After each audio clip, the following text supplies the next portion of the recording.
Good evening, guys. Tarun Freestone here again. Just wanted to send this one out really quick and advise you all that Ripples Swell, but is all well was the last title of my videos, and I think it is Dumpvember, and we are seeing blood in the streets again. Here to take you through all of the XRP, Bitcoin, and stock market related video content. Please, if you can, like and subscribe and click on to that bell notification icon. It really helps me and promotes my content out there into the digital ecosystem. So let's get right into it. We've got, you would have thought that it was a red day indeed, because we have XRP at $2.10 at its lowest. I drew this yesterday or the day before previously, and I talked about the liquidity sweeps that were happening. And as we can see, that's definitely transpired almost to a T down here at around $2.13.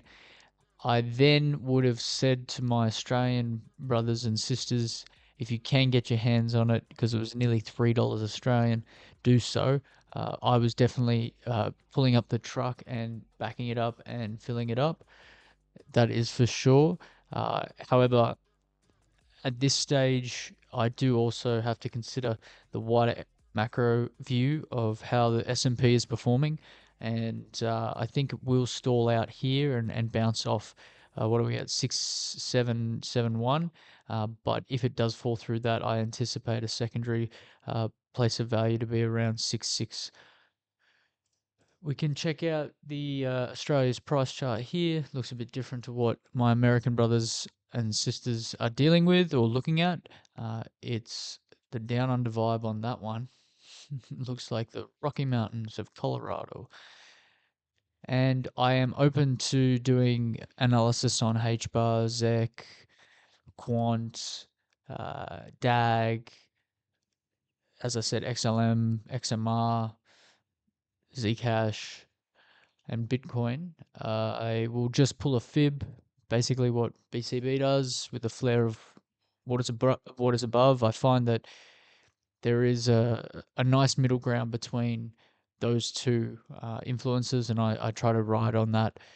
Let's jump into the Twitter sphere and see what's cooking over in not only X, but we'll check out Donald Trump lately on the last 45 minutes, his posts on Truth Social. But first up, Good Guy Brad.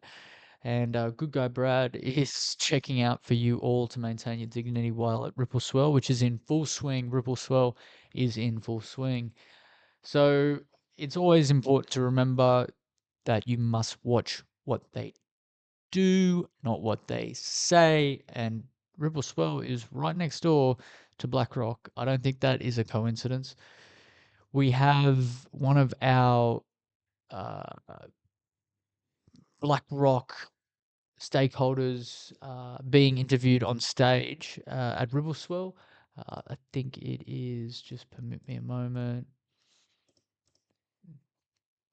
This one, yes, it's this one.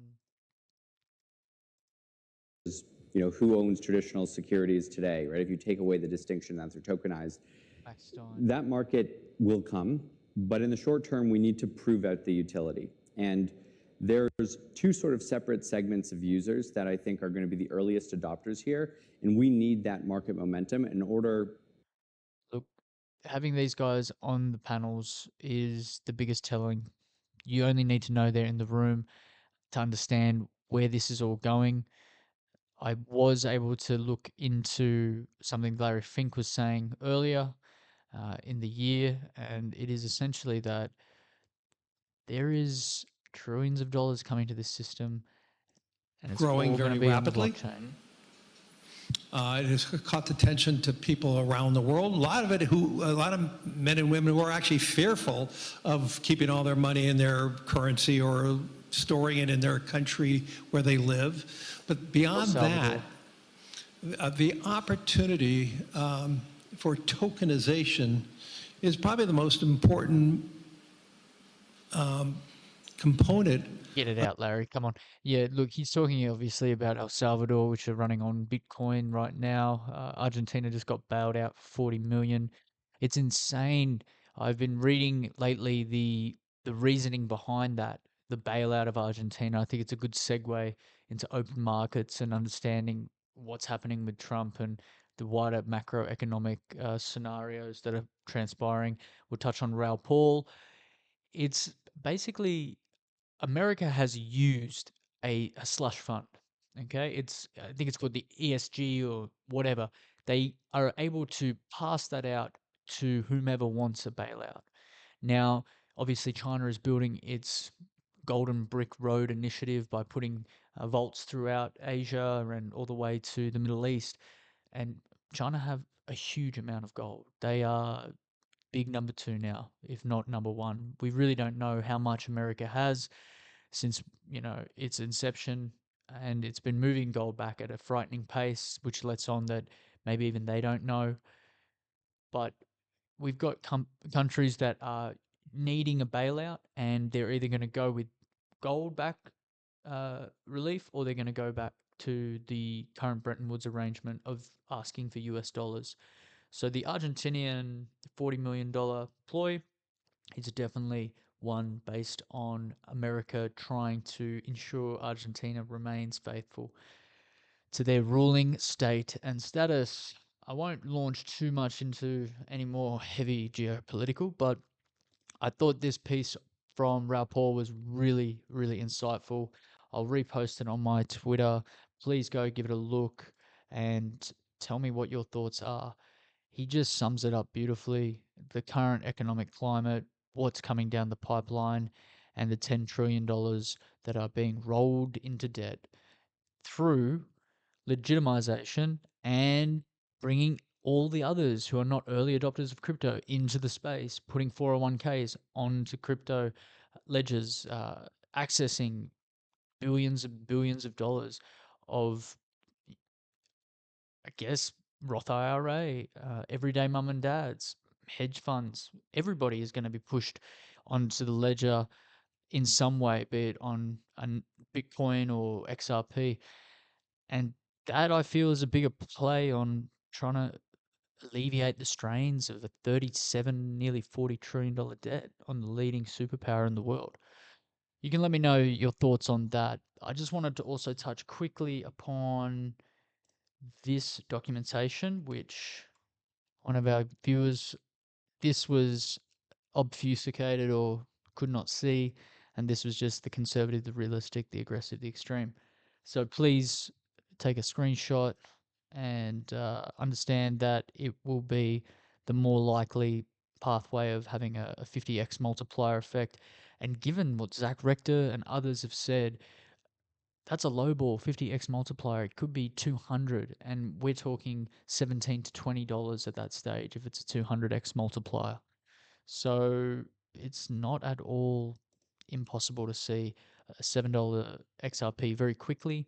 I mean, Jake Claver famously has been talking about $100 before the end of the year. I don't see it. I would love to, but I just don't understand how that is going to transpire without the reverse carry trade into Japan and the oil spiking. The show is going on, and that Raul Paul post does talk about the overall money supply as it gradually pings upwards. So give it a read. It's real good quality.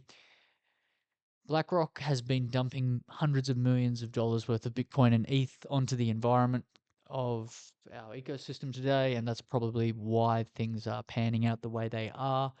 And it's all come about at the time when Trump has ended, as Caroline Levitt has famously said, has ended the war on crypto. Message he sent with this pardon.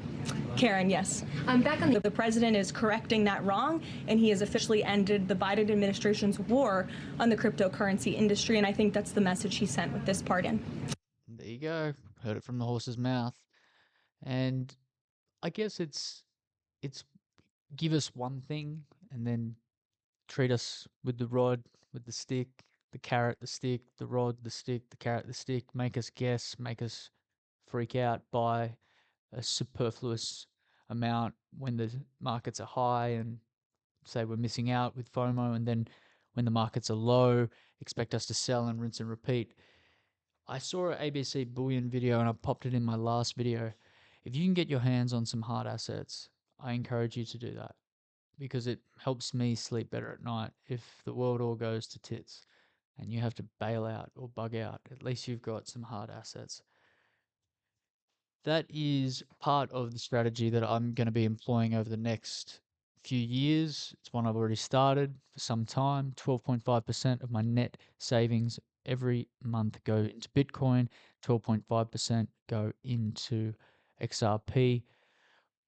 And I suggest you guys follow along and do the same on your end.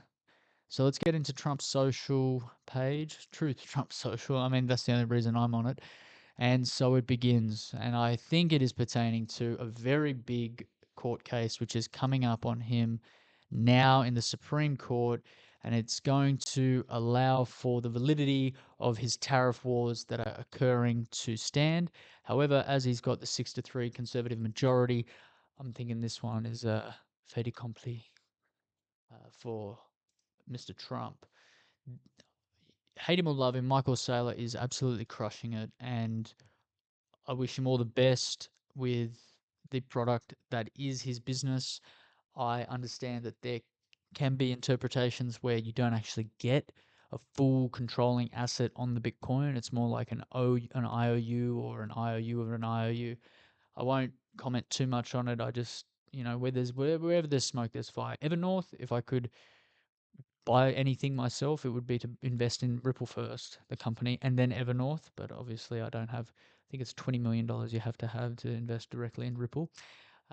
So that would be my suggestion to obviously invest in Michael Saylor's company if you feel that that's your prerogative. But like I said, not financial advice. This is purely for entertainment purposes, and you should always seek a financial advisor's guidance for purchasing crypto and understand the risks involved. Glad I got that one in there. Otherwise, I think that'll do it for me. I am going to catch you on the flip side.